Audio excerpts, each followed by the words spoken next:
Hey everybody, it's your friend Adam. I'm here with Reid Nicewonder, and we are going to be debating a question. Let me see the question that we got up. I think ultimately this question is somewhat flawed, but we're going to hammer that out along the way. This is not a formal debate. I want to do a formal debate in the future, but I mean, part of making a debate work is having a good question. So I think this will be an interesting discussion, if nothing else. The question that we settled on was, can we have meaning and morality without religion? Do you want to say anything before we get started, Reid? Um, no, not really. That was what we originally started with, but we don't have to go with that. We could talk about something else or Well, whatever. we did a bunch of DMs on that topic, and I one of the reasons why I think that that question is fundamentally flawed is because I think that you can have meaning and morality without religion, but I think if you went like with a Peterson definition, whatever that thing was, whatever that meaning and morality that you constructed, by his definition, he would call a religion anyway. So there's that question. like, Yeah, like he's saying, you understand that he's saying whatever axioms are at the root of your belief system are intrinsically your religion. So yeah, like he's saying, whatever the highest value is pretty much God in your mind.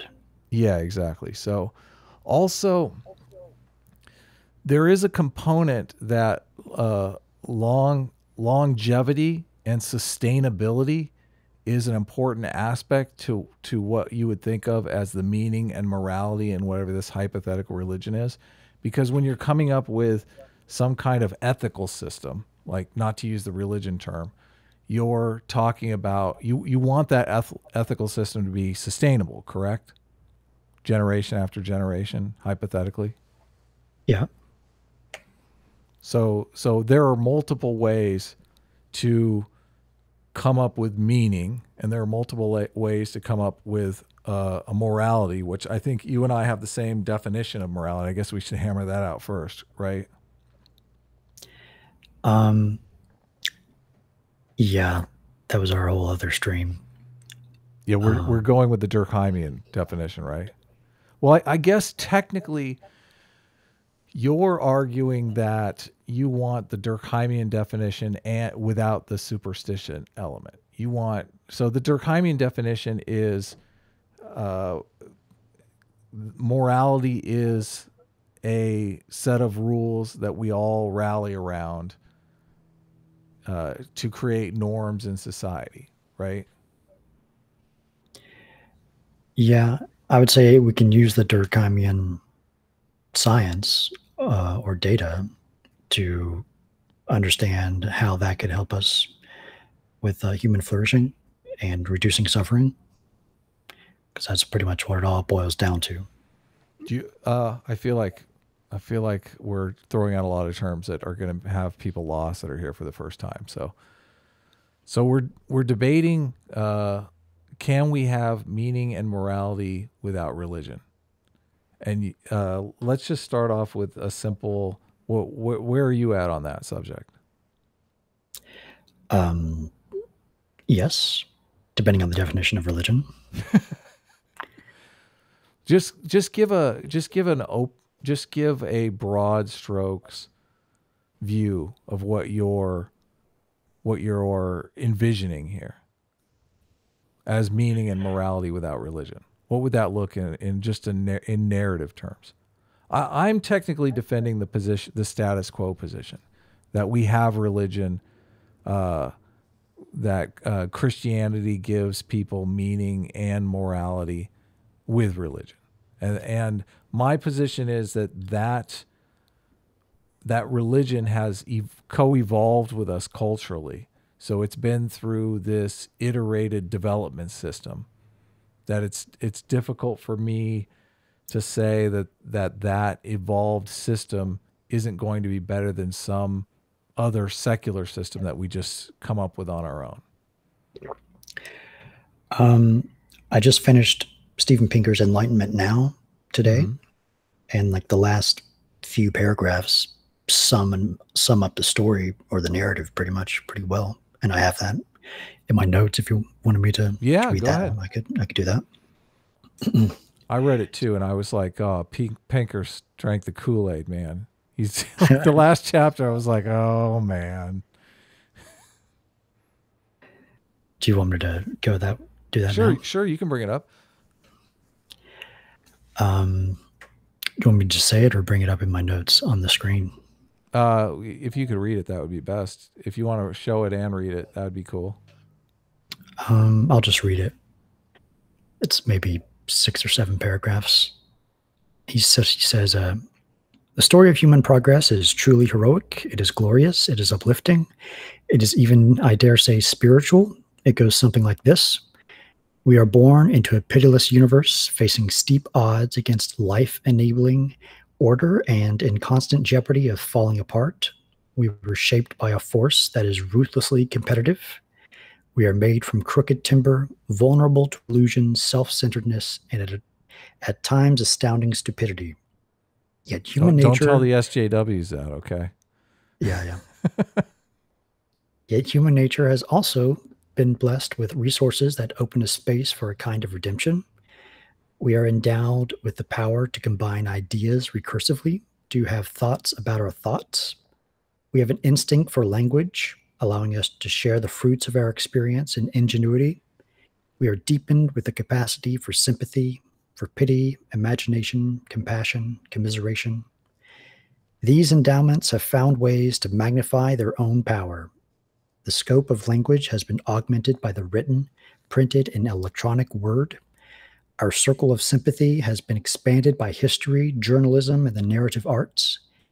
And our puny rational faculties have been multiplied by the norms and institutions of reason, intellectual curiosity, open debate, skepticism of authority and dogma, and the burden of proof to verify ideas by confronting them against reality.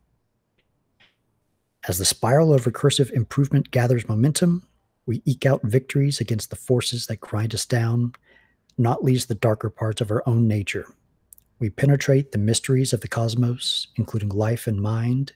We live longer, suffer less, learn more, get smarter, and enjoy more small pleasures and rich experience. Few of us are killed, assaulted, enslaved, oppressed, or exploited by the others. From a few oases, the territories with peace and prosperity are growing and could someday encompass the globe. Much suffering remains and tremendous peril, but ideas on how to reduce them have been voiced, and an infinite number of others are yet to be conceived. We will never have a perfect world, and it would be dangerous to seek one, but there is no limit to the betterments we can attain if we continue to apply knowledge to enhance human flourishing. This heroic story is not just another myth. Myths are fictions, but this one is true. True to the best of our knowledge, which is the only truth we can have.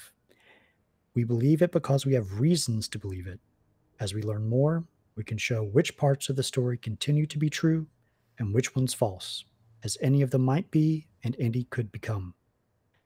And the story belongs to any tribe, not to any tribe, but to all of humanity. To any sentient creature with the power of reason and the urge to persist in its being, for it requires only the convictions that life is better than death, health is better than sickness, abundance is better than want, freedom is better than coercion, happiness is better than suffering, and knowledge is better than superstition and ignorance. There you go. Okay, knowledge is better than superstition and ignorance. I mean, that's just an assertion. One of my problems with the anti-theist argument is that they like I'm truly out there looking for evidence that their claim that the world would be a better place without religion has any empirical evidence to back it up. I think that's pretty much what all the Enlightenment Now book and the Better Angels of Our Nature is about. Well, but he's using evidence to make an argument that things are getting better, but there's no causal argument that religion subsiding has anything to do with things getting better. Things could be getting better, just like Brett Weinstein says, we're living in a boon time.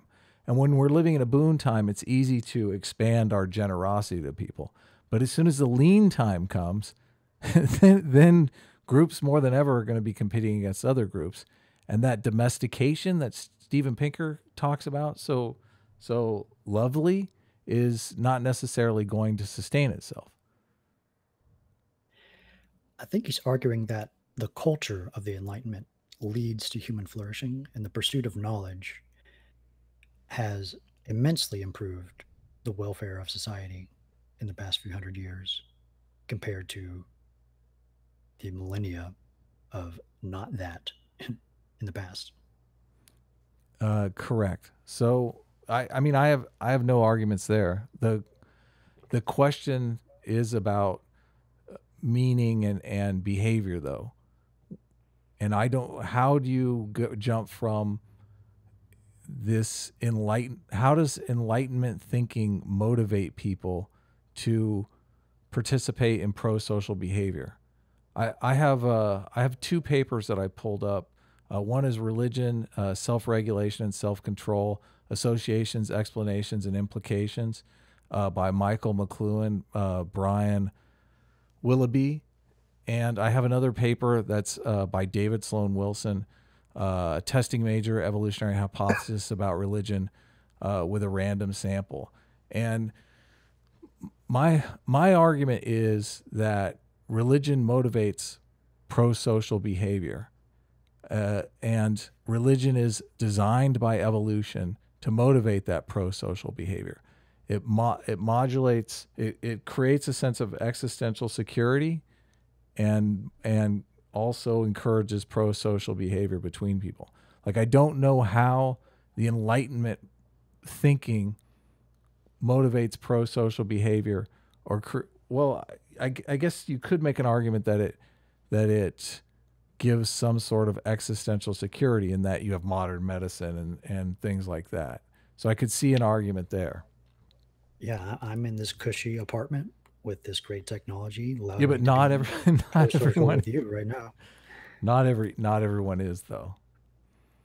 I think we have outsourced the existential security to our institutions, our secular institutions, and we don't have to use this primitive cultural technology of religion to get that. It's basically now just a way to be social with one another, and to have a community. So what evidence do we have of that, though? Like right now, religiosity is sustained. I mean,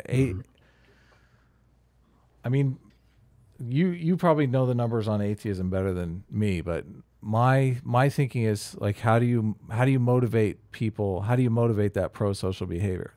The flaws that I see in your argument, well, I'm just reading from what we did in the DMs. What do you have a statement of your argument? Do you have anything that refutes my argument that religion motivates pro-social behavior? I grant you that it has in the past and continues to do so in the future, but it's not. It's not the necessary.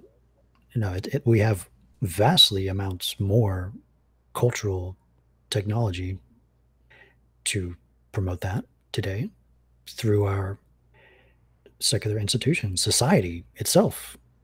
Can you name a secular institution that promotes pro-social behavior? What do you mean by social behavior? Pro-social behavior? Well, if I said, I understand how religion works. I understand people go to church and they talk about being good, and that motivates pro-social behavior that they take with them. They use Jesus as an archetype for the way to be. Like, there are these memes in Christianity about forgiveness. I understand that motivates pro-social behavior. You're saying that there are secular institutions that are going to motivate that same kind of behavior. And I don't see it. I'm like, what secular institutions motivate that? Is it Social Security? I mean, government motive? What's that? Liberal Like democracy? yeah, like voting is a pro-social behavior. We Right now, externalize. 40% of the population in America votes. 60% don't bother to vote. That's just a privilege of how well the institution works. They don't have to do it. And our police system, um, we give the state a monopoly on violence. This allows us to not have to deal with disputes interpersonally.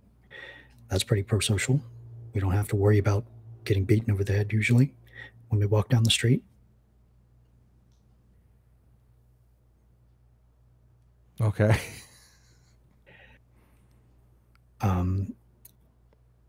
We still do have religion, though. We still have religion motivating pro-social behavior to a certain extent.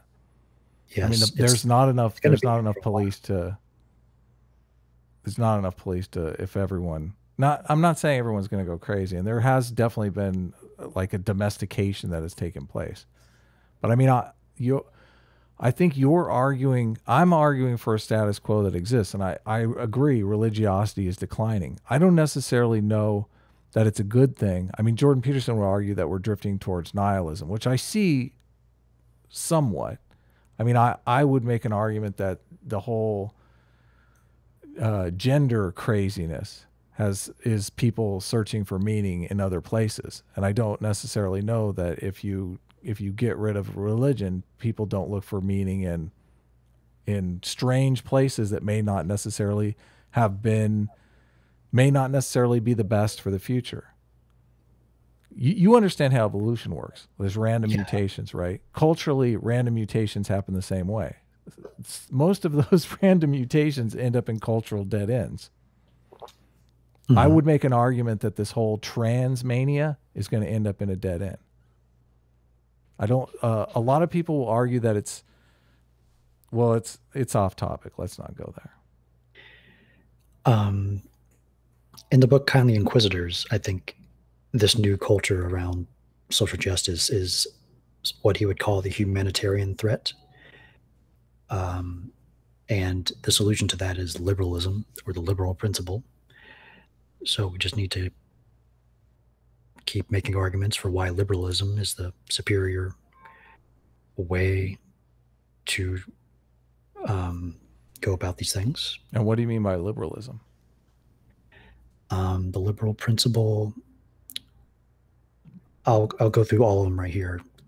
So Kindly Inquisitors by Jonathan Rauch, 1992, he says, the fundamentalist principle is those who know the truth should decide who is right. The simple egalitarian principle, all sincere persons' beliefs have equal claims to respect.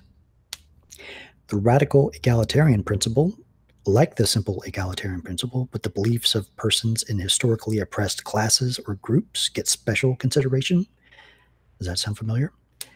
And then the humanitarian principle, any of the above, but with the condition that the first priority be to cause no hurt. So those are the bad. This is the good, the liberal principle. Checking of each by each through public criticism is the only legitimate way to decide who is right. That is the ethic of the modern Enlightenment culture. Yeah, but there are questions that you can't decide right and wrong. Like, we're never going to get an answer on whether abortion is objectively right or wrong. So I don't. We can do this. We can do that with liberal science. We can have. There's another note. Ethical propositions are like any other kind, Jonathan Rauch says. Over decades and centuries, ethical concepts about gender equality and religious liberty and individual dignity emerge, evolve, and stand the test of time. They are not empirical knowledge, to be sure, but they are subject to social checking. And as a result, they are knowledge and they exhibit progress. Right, but if they are subject to popularity, correct? It's not necessarily popularity. It's public criticism. It's the checking of each by each. There's a process of trying to show them to be mistaken or harmful or not good.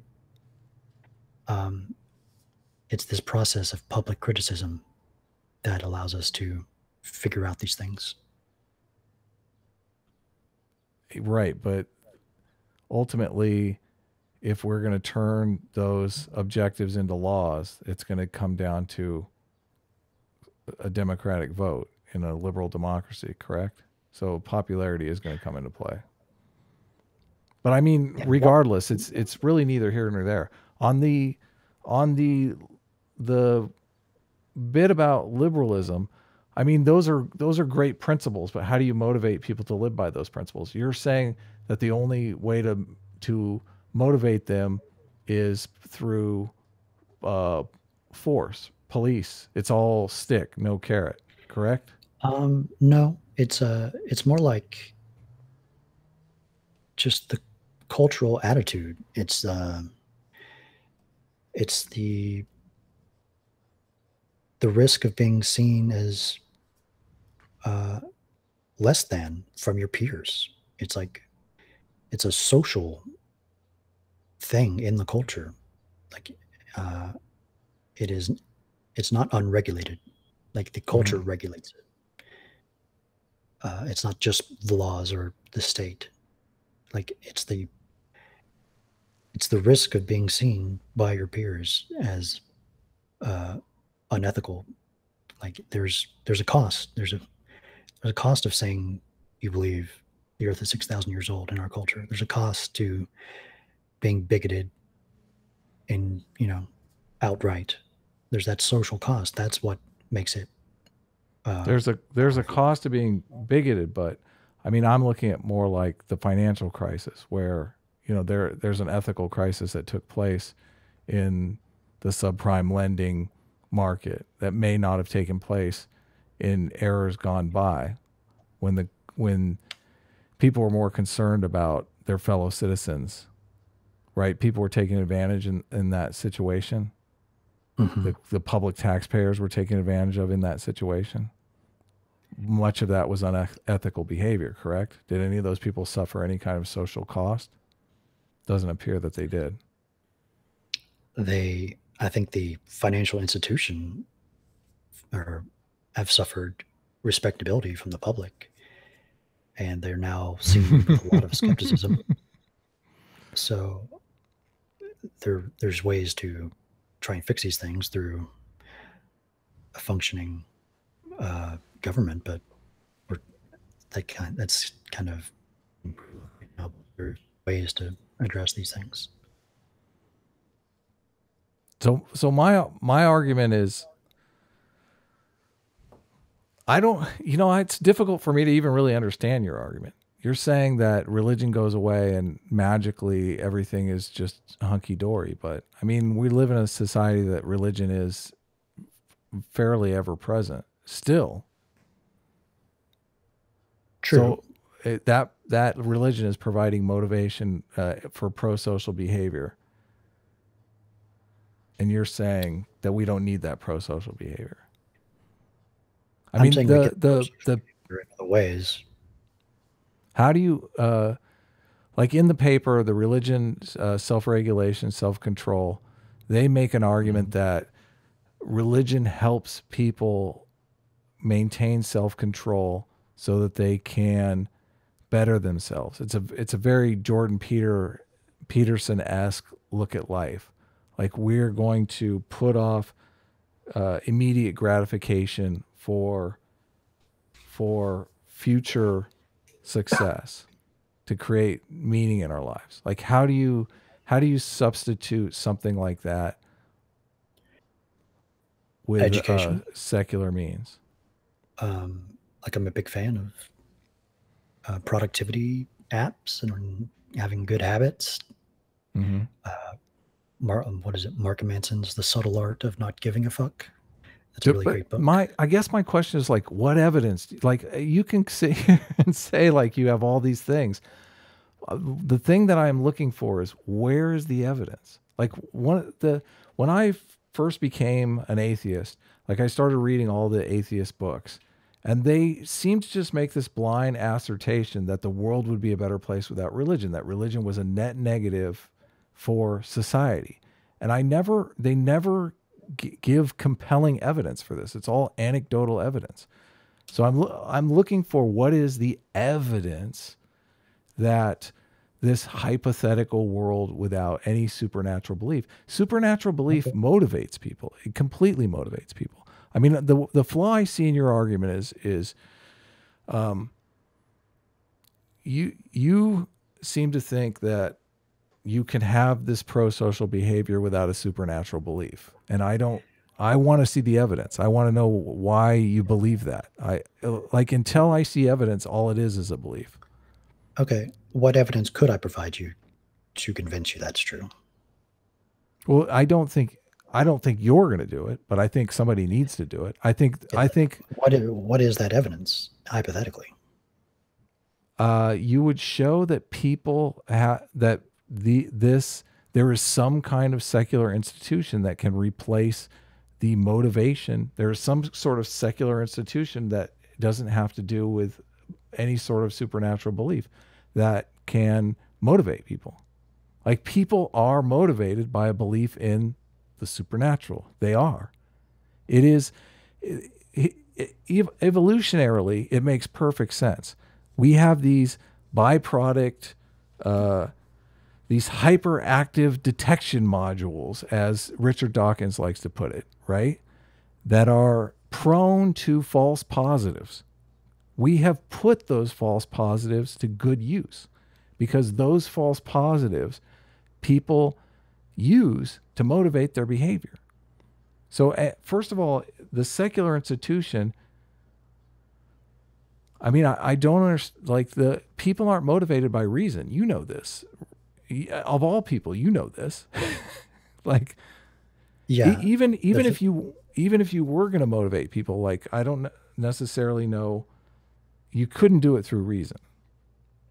I think status and prestige are more motivating than the problem religion. with status or prestige is the beautiful thing about religion is that it provides status without social status. It is a very egalitarian thing. It says, like, we're all equal in the eyes of God.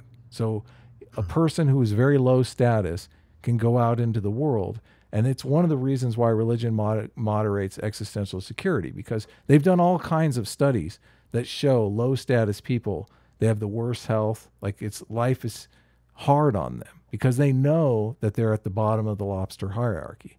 Religion gives them a sense of existential security because they realize that they are all equal in the eyes of God. So it gives them the illusion of the security. I agree. It's a placebo all the way. This is atheist versus atheist, okay? But the outcome is, my thing is, like, if you're going to say that you can recreate that kind of psychological, cultural experience without religion, I want to see your evidence. What's your evidence? Bring me some evidence. Yeah. So this is where most atheists go to, like, Scandinavia. They say, but you can't do that, because I'm going to say that you get the causal relationship backwards. I have a couple super chats here. Let's see if they help us out. But sure. Go ahead. Yeah, and I think if the goal is existential security, and prosocial behavior and meaning, it's a whole. It's like a lot of stuff. Okay, we can go through each one. Ways. Daniel Iris for $5 says, "Just got here. Did I turn into NPR without knowing it? Did I tune? I think it. Oh, did I tune in? You guys, you gotta proofread your super chats. Voices. Yeah, no, that's actually a great joke. Just got here. Did I tune into NPR without knowing it? Act 1, everyone. Act 1. Daminal Collective 2 or Collective 1 says, I got nothing to say. Just wanted to toss some greenbacks your way for giving me hours of entertainment over the past month. Thank you so much. Nice. So you got to work on your NPR voice. And Okay.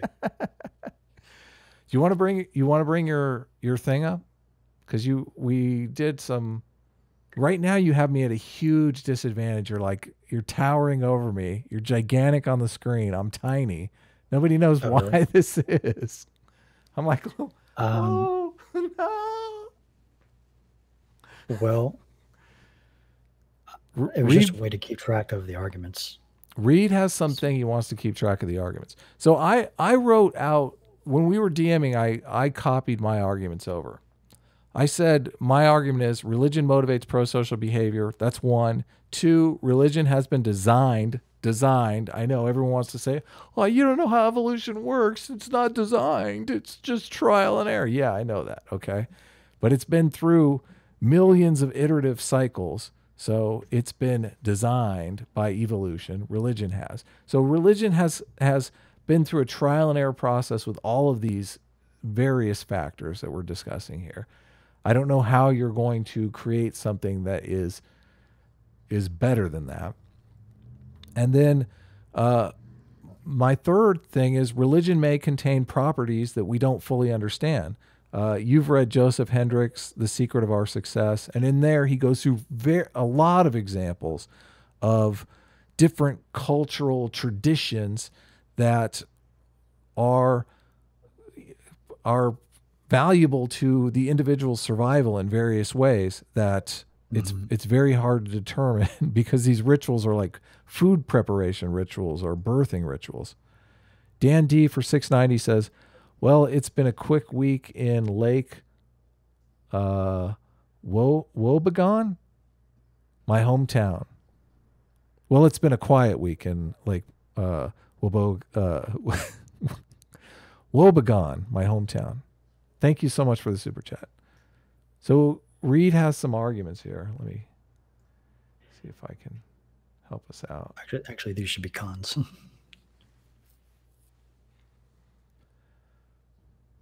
So these are your arguments. And I guess my arguments for this society would be better off without religion is that religion causes harm. That's the main one. And it's a net harm, I guess. But you don't have any evidence for that. That's such a hard thing to quantify. Yes, I realize that. It's funny because cars cause harm too. Nobody likes my cars analogy. Cars cause harm. Are cars a net harm? Nobody ever argues that. It's a good analogy.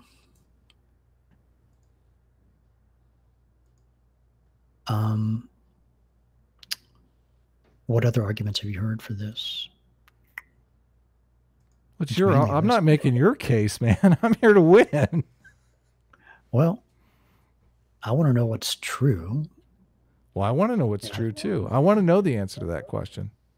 I mean, that should be religion causes more harm than good, not religion causes harm, because driving causes harm.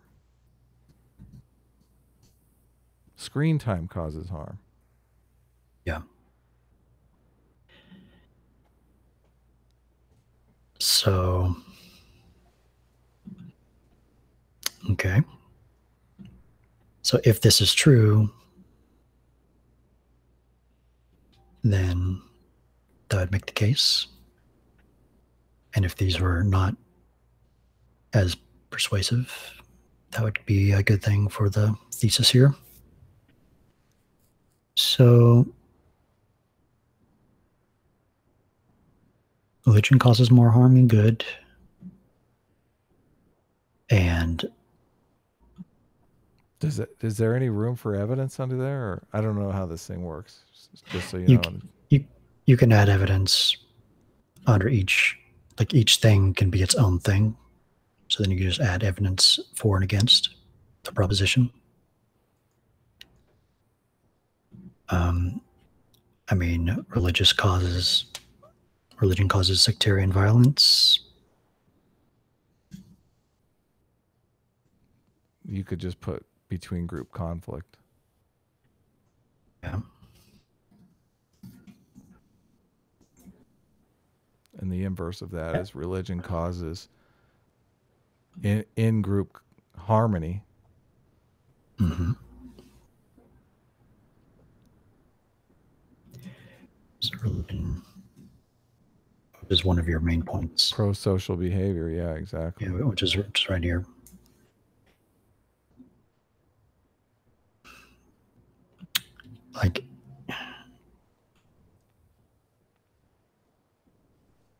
Like all else being equal, it would be good to believe more true things than false things. That is just an assertion, though. It doesn't like it. How does that? Because truth has like the most utility for in certain applications, but not in others. What other cases are there? Well, if you're going to develop something like weapons, you want to use truth. You want factual truth if you're going to develop weapons or any kind of scientific endeavor. You want factual truth. If you're going to create harmony within a group, you don't necessarily want factual truth. Factual truth is going to hurt you in that situation. If you want a strong team, a strong tribe, factual truth is going to stand in your way. Yeah, that's something from The Elephant in the Brain. Have you read that one? I haven't, no, but it's basically you want your tribe to stand against everyone else, and a good way to do that is to believe things that most people would find weird or just not normal, because that's a way to distinguish yourself from other people, other tribes. Say again? That's just, like not believing things that are true is a good way to coalesce into a tribe. Yes, totally. Totally. That's a great way to signal. It's a costly signal to do that.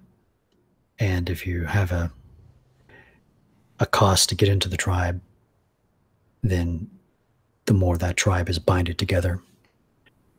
So you're making my argument now. So have I won yet? Well, I'm trying to. I mean, I'm dying for the evidence. I'm dying for the evidence that I know this just, it seems like as ridiculous as it's like this utopian vision of the world that just seems patently absurd to me. Like you're telling me, I mean, police are a supplement, but the police don't add meaning to your life.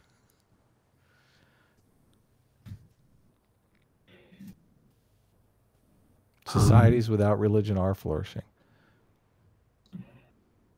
So if that continued in the future, like it would be obvious if we got in a time machine, went into the future 500 years, and saw no one believed in supernatural stuff anymore and the societies were flourishing, that would be great evidence.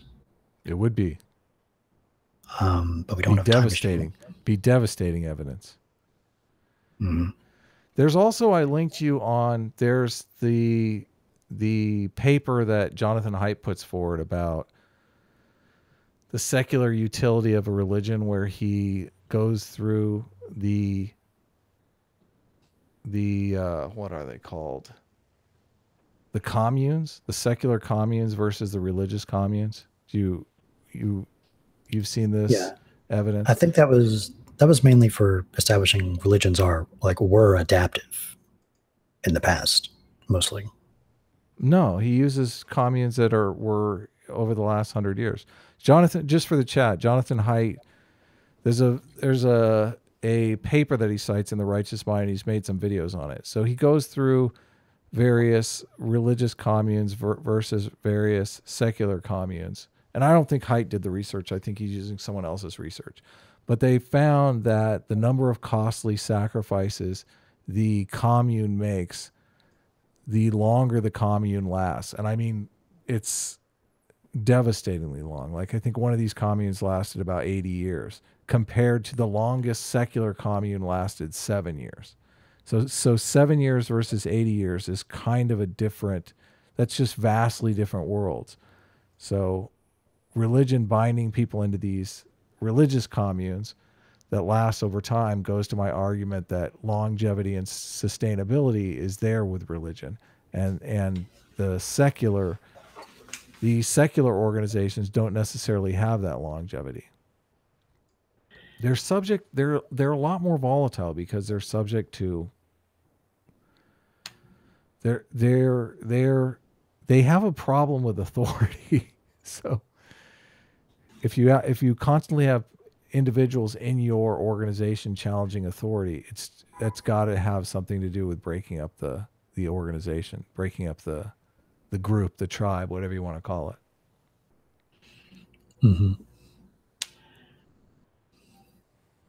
So if societies are becoming less religious over time, we can see it's because of the advances in technology, or just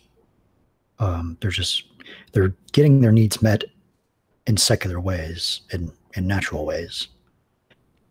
Right. And if that continues to happen, couldn't we say religion most likely will start to just die off completely? I don't think so, because there are two levels here. There's a level of existential security and there's a level of meaning. And if you remember your Maslow's hierarchy of needs, like once you get your basic needs met, you move up the hierarchy to looking for, self-actualization is at the top.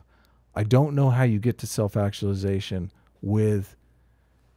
by secular means.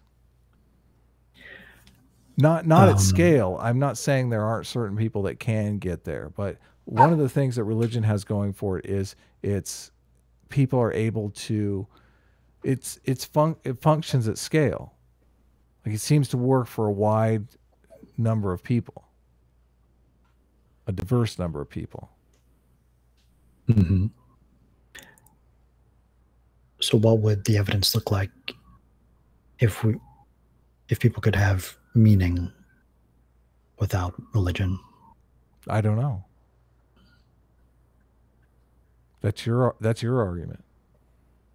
I mean, all I ever hear the Sam Harris side say is that the world would be a better, like they make this argument that rationality, that all of the world's problems come from irrationality, and that religion is the source of that irrationality. When I am a firm believer, and I think the evidence shows that human psychology is drowning in irrationality, and evolution has taken that irrationality and turned it into a positive that binds us into cooperative groups. So I don't like getting rid of the irrationality gets rid of the binding agent that binds us into groups. It doesn't make a better world. It makes a worse world. I also want to mention something else, because we talked about it in our chat, and I hear this argument all the time. And I think it's an argument that we have to just dismiss out of hand, because both sides use it. This idea that religion, a lot of people say religion will lead to global catastrophe. And you even made this argument in our DMs. But Jordan Peterson is saying the same thing. And the religious side of the argument is saying the same thing. They're saying that without religion, we're going to lead to nihilism, and that nihilism is going to lead to global catastrophe. So if both sides are if both sides are making the same argument, I don't know how you just don't dismiss it out of hand. Like, we don't know what's going to cause a global catastrophe. For all we know, it could be an asteroid, like completely out of our hands. You can come back on camera. I don't think this is helpful. Yeah. So we know societies in the past have had crises of meaning. For example, people got really shook up when they figured out the Earth wasn't the center of the universe, or that things like that. So we've had huge disruptions in beliefs that have given us meaning, like the more. But at this point, we are now seeing we are not special at all. We are just evolved creatures. Oh, we're nobodies. We are on a rock flying through space. But I mean, our meaning comes from between, as Haidt says in the happiness hypothesis. It's getting our lives right between, our relationships and our work, and having a higher sense of purpose within life, not of life. And I think trying to reduce suffering. Don't you think religion, though, gives a higher sense of purpose to someone who maybe doesn't have a job that provides a higher sense of purpose? Like, I mean, if you're cleaning toilets if you're a janitor in a hotel, like that, it's hard to look at that job and your social status in life and say, this is my higher purpose, cleaning up after people. Do you understand how religion gives people a higher purpose that's beyond that? That's beyond the mundane? Like, how do those people get their higher sense of purpose? Like, one of the things I'm talking about is at scale. Like, I see atheists forming communities, like they're forming a higher sense of purpose in the idea that the world would be a better place without religion, and it's just become like a different kind of religion. Like, they're activists. They're out there trying to tell people, you're falling for a scam. Like, they're gaining their higher sense of purpose in trying to rid the world of this scam, this perceived scam. Yeah, and I'm not too much of a fan of that. I think we just need to. I know you're not. Like, I like the Sunday assembly approach. It's basically using humanism as a set of values to make a community out of. What do you talk about at those things? They would basically steal the entire structure of church. Instead of a sermon, we have a TED Talk type of thing. Do you do this? Do you do this? I go to Sunday assembly here in LA. Yeah. Do you really? Mm-hmm. Holy cow, you're more religious than me. You could say that. That's hilarious. I had no idea. But I think this is just one community. I mean, I have a bunch of overlapping communities, and I have a bunch of activities that give me meaning in each of these overlapping communities. Like, I'm a YouTuber. We're both YouTube. We're in the YouTuber community. Sure, totally. I think that gives us a lot of meaning to have positive comments about, in positive super chats saying. Maybe for you, I don't know. I'm getting beat up more than I'm getting. I mean, someone gave you money. It's definitely more. It's definitely more harm than good. I can quantify that. Well, no, I love my audience. I love you guys, definitely. We're a small randy ragtag band of we're out to change the world. So we've got our meaning as well. Yeah, I think our meaning doesn't need to be cosmic in scale. Actually, I think that's more harmful. I think it should be local. We should be worried about our family and our community. I think that's good enough. Okay. I'm unconvinced just because the evidence is very unconvincing. What convinced you that religion is this abomination? I mean, I can understand in some cases, like the Islam makes sense, and I've said this many times before. Islam, I perceive as an honor culture, which is a terrible Is it the honor culture is what Christianity was 300 years ago. So, like, there's an Mhm. argument to be made why any religion that's a dignity culture is going to be better than any religion that's an honor culture. But I don't understand why, if you have a religion that is a dignity culture, that is providing existential security to the weakest among us, that is providing motivation, intrinsic motivation for people, I don't understand how people perceive that as a danger other than the fact that they believe, and this is just a belief, that people believing in untrue things is bad, that it's wrong. And I mean, you can say capital punishment is wrong. You can say abortion is wrong. You can say all kinds of things, but without, it's just an opinion. I think the more we learn about ourselves and reality, the better we can use that knowledge to enhance human flourishing. And I think we've been doing that for the past few hundred years in the Enlightenment. Like, all metrics of human flourishing are pretty much off the charts, really good. at least compared to where they were beforehand. So it's this ethic of All that is co-evolved though with religion though. That's why I don't understand how it's like all of that human flourishing has co-evolved with religious institutions. Like Mendel with his pea pods was a a Christian, right?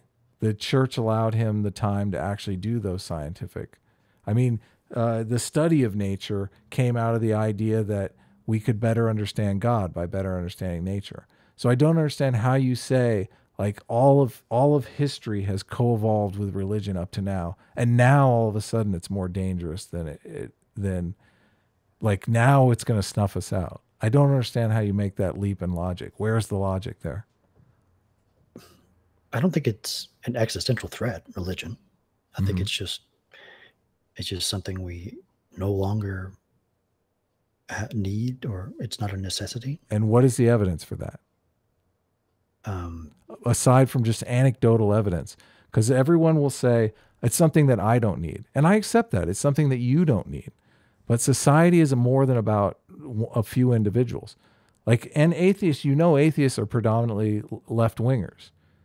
So, I mean, they're in their own kind of political echo chamber. Like it would be difficult to find more conservatives that say, yeah, we just don't need it. Like, I just see religious beliefs and attendance going down and metrics of human well-being going up. And that's pretty good evidence for me.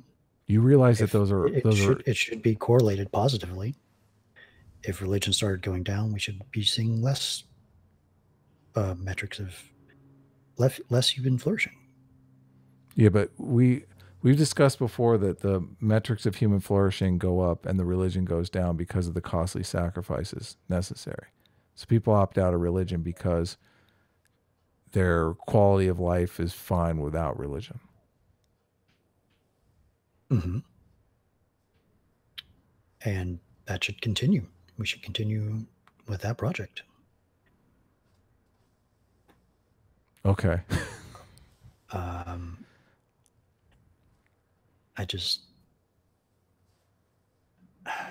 mean, you have this belief, and I don't understand. I guess you're the street epistemologist. Why do you believe that the world would be a better place without religion?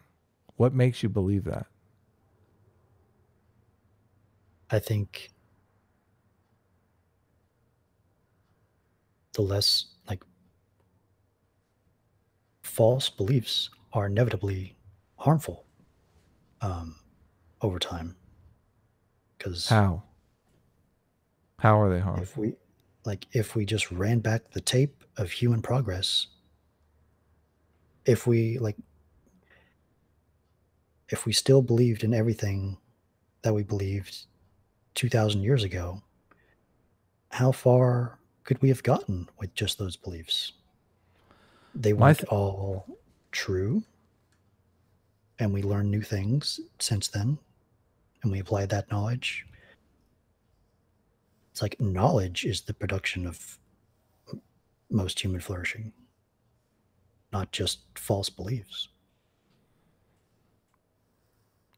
I look at a world that is more stable because people are unwilling to change their minds, because people don't change their minds. That adds stability to the world. If people were able to if people change their minds whimsically, the world would be a lot less stable. And I think we shouldn't change our minds unless for good reason. And the good reason should be good epistemologically. It should be because it correlates with reality, corresponds with reality, our beliefs. That gives us the best chance of survival and flourishing, I mean, I hope is that not self-evident? It's not at all. Just because there's placebos. I mean, there's all kinds of situations where I don't think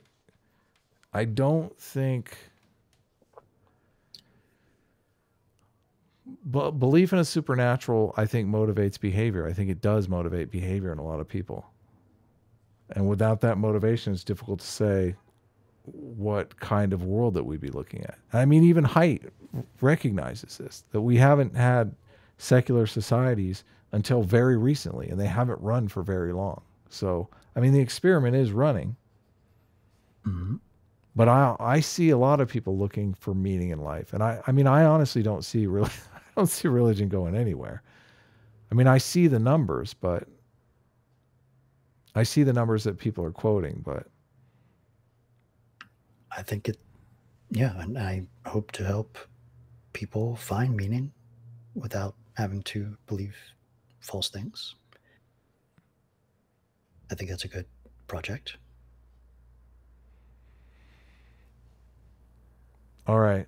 You realize, though, that you don't have any evidence for any of this stuff, correct? I mean, we're on the same page there. How is this any different than a Christian believing in God? How is this not any different than just a faith proposal? I think it's clear societies have been getting less religious and being okay and even getting better. And if that trend continues and we don't have any huge problems like a crisis of meaning, then we should be fine. And I can't know for sure, but the evidence seems to be pointing in that direction. But so much of that just seems predicated on the social stability that we've already accumulated over time. Like, if that social stability disappeared, they commonly say that we're only 8 days away from chaos, right? If the truck stops showing up at the grocery store, things are going to be very different very quickly. And I think you and I would both agree that the people who are going to survive, who are going to make it through that catastrophe, are the religious people, right? They're going to be able to cooperate quickly. They're going to trust each other more. They're like Mother Nature is going to take over. They're not going to let us in when we knock at the church. Yeah. Religion has adapted to that cutthroat environment. For good reason, because catastrophes do happen. Mm-hmm. But my argument is the environment has changed. We've changed it ourselves. And should we just keep it around in case that happens? Well, it's going to be, it's in our genes. I mean, how can it not, that's another reason why I think the idea that it's not going anywhere, or that it could be eliminated is ridiculous. I mean, Brett Weinstein talks about this all the time. It's like we have different modes of being that are genetically encoded in us that none of us understand because we're not accessing those modes of being yet. I mean, you see this in disaster movies all the time. It's like, yeah, new mode of being, right? The Road. The Walking Dead. It's all about that. Exactly. We access those new modes of being. And just the fact that you can see those new modes of being so ever present in our narrative storytelling shows that those modes of being still exist within us.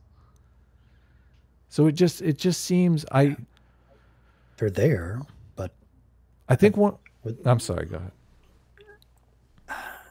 They're just kind of vulnerabilities at this point. I don't know. There was another quote from the Enlightenment Now. When I read the last chapter of Enlightenment Now, I was like, this guy's in the liberal bubble. It's like Pinker.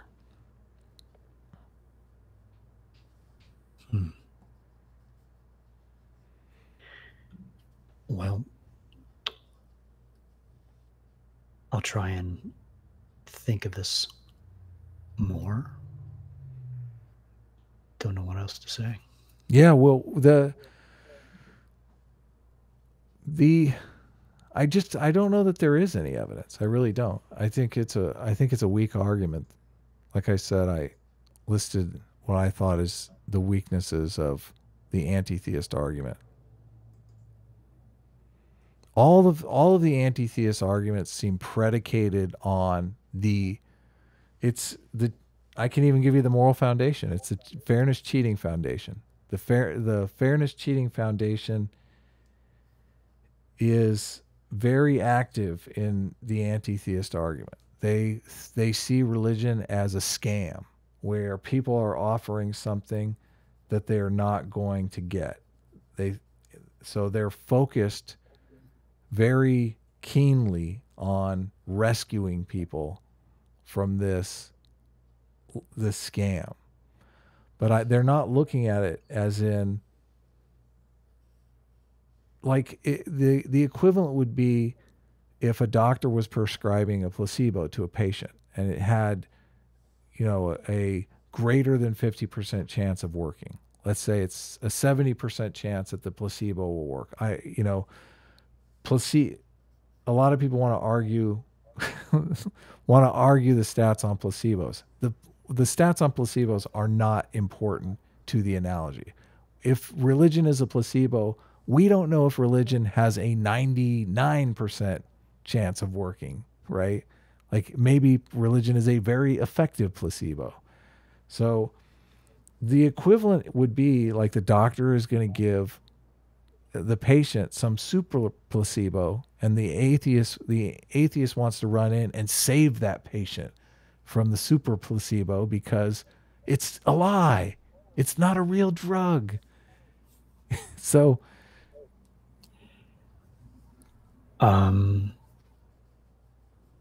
well, it's. I feel like I'm getting. We're trying to. What? I feel like I'm getting through to you. I feel like you're understanding. I don't know. Knowledge. I'm sorry. I keep interrupting you. Like, if we knew why the placebo worked, that would be all the better. I agree. And one of my goals is to understand why the placebo works. But I feel that the stopping the patient from taking the placebo is not the correct course of action. It's one of the reasons why I'm engaged in these atheist debates, because I feel like it's a big fat waste of time to be sitting here trying to save people from this placebo. Understanding how the placebo works is a more interesting endeavor to me.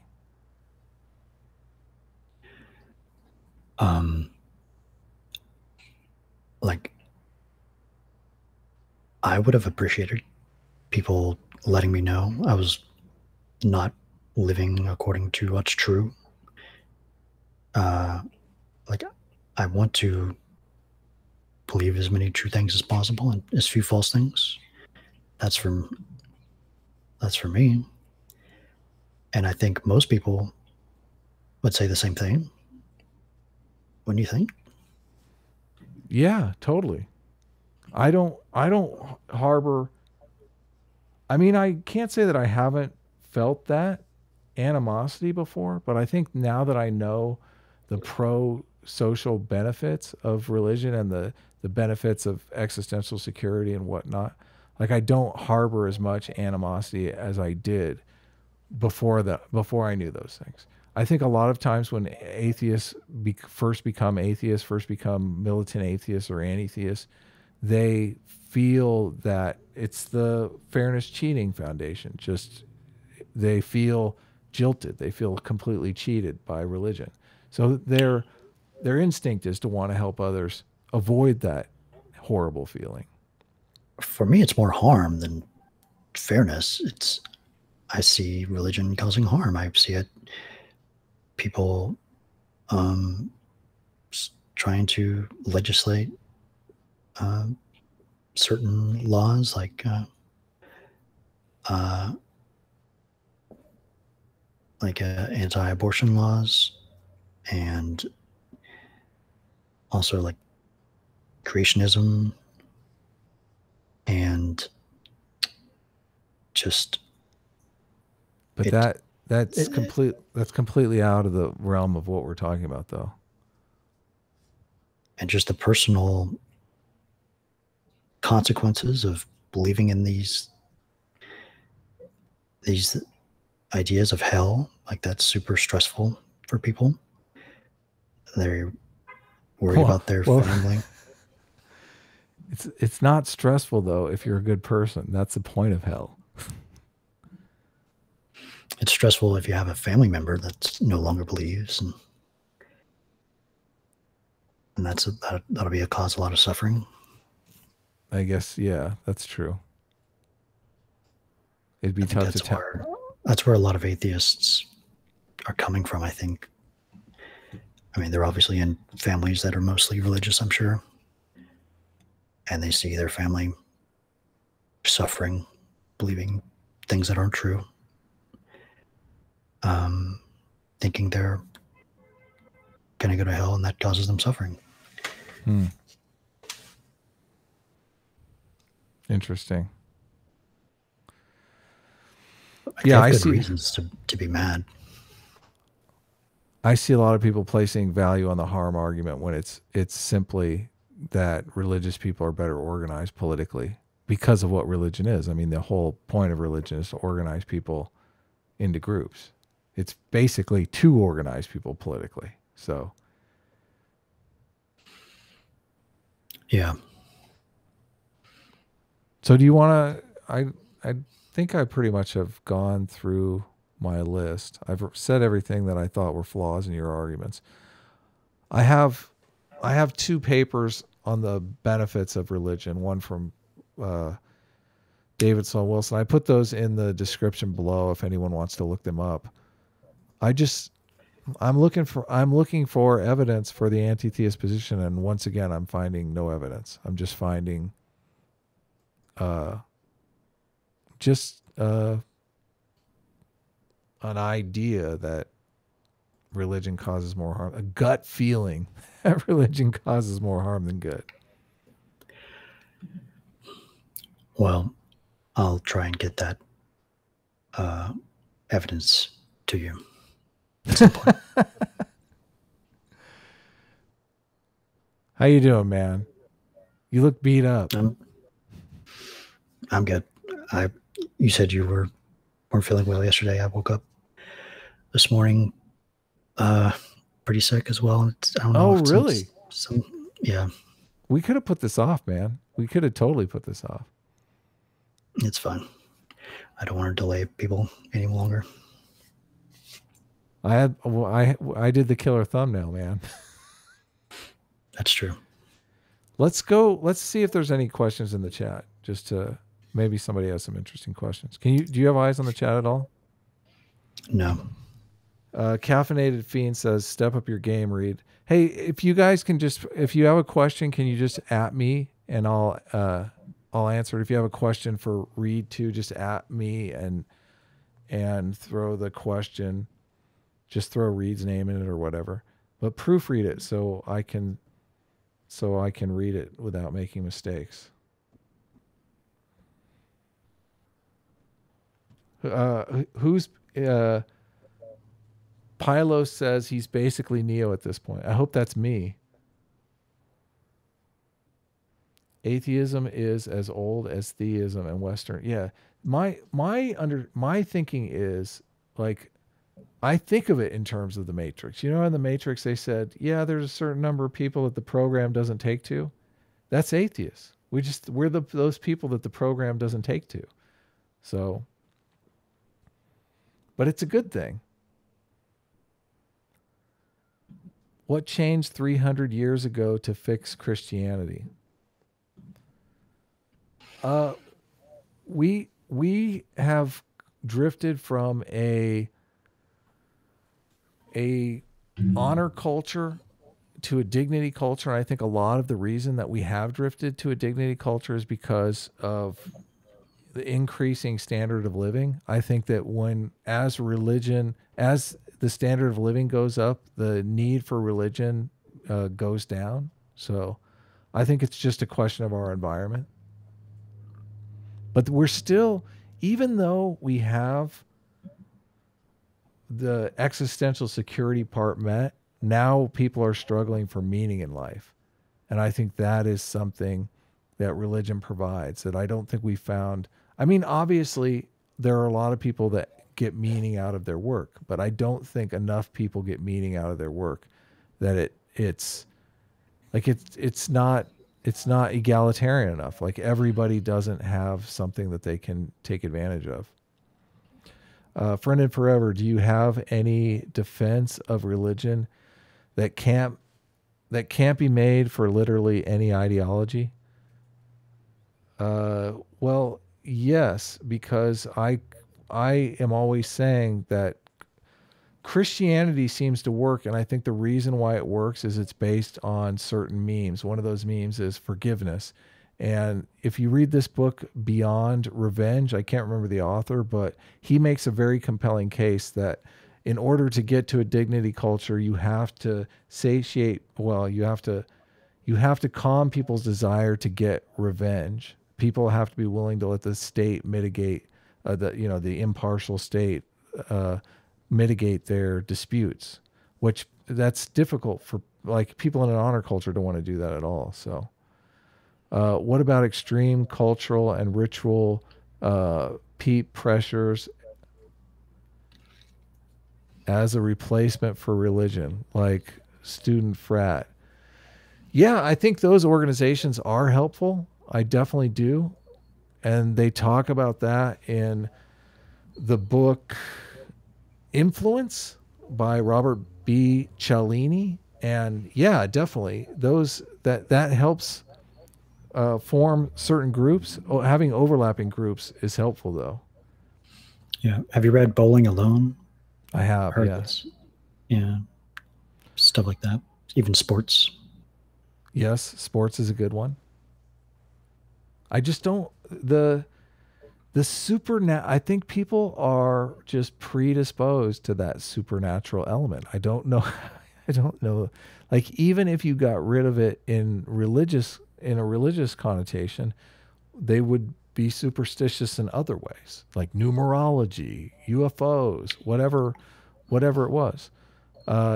Friend of Forever, don't you think it's arrogant to assume you're smart enough to live without religion, yet you prescribe it for the plebes? Sorry to be so blunt. My emotional, whether I'm arrogant or, I don't know, what's the opposite of arrogant, Reid? Or humble? Humble. Yeah, my arrogance or my humbleness does not have any impact on the truth. It doesn't have any impact on the argument whatsoever. So I don't. I think most people can learn to be skeptical. I think there's a set of tools there people can learn. And I'm not prescribing it for the plebes either. That's a very uncharitable way to put it. I'm saying there are people that get meaning out of it. I also am not into football or sports or anything like that. And why would I say because I'm not into football is for the plebes? That's not what I'm saying. People get meaning out of different things.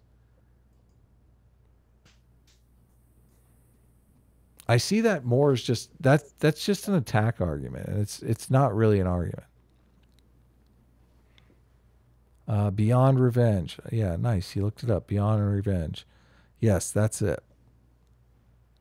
Michael McCullough. It's a great book. You should read it. So, all right, I think I'm all caught up. I think I'm going to end the stream there. Let me know in the comments below what you guys think. Let me know. I want to know about that question because we tossed around some ideas on questions. And I want to question that there's some evidence that the anti-theist can defend. But I mean, I don't know. It's a prediction of the future. And I think that's just, we have to go off trends for making predictions. So the trends seem to be in our favor. And I guess that's all I can say. Yeah, but there's nothing that says that religion, just because the two things are on the same trend, doesn't necessarily mean that they're correlated. Or causal, rather. They're correlated, obviously. Yeah, like if religion was a causal factor in human flourishing, then the decrease in religion should cause human flourishing to decrease. Right?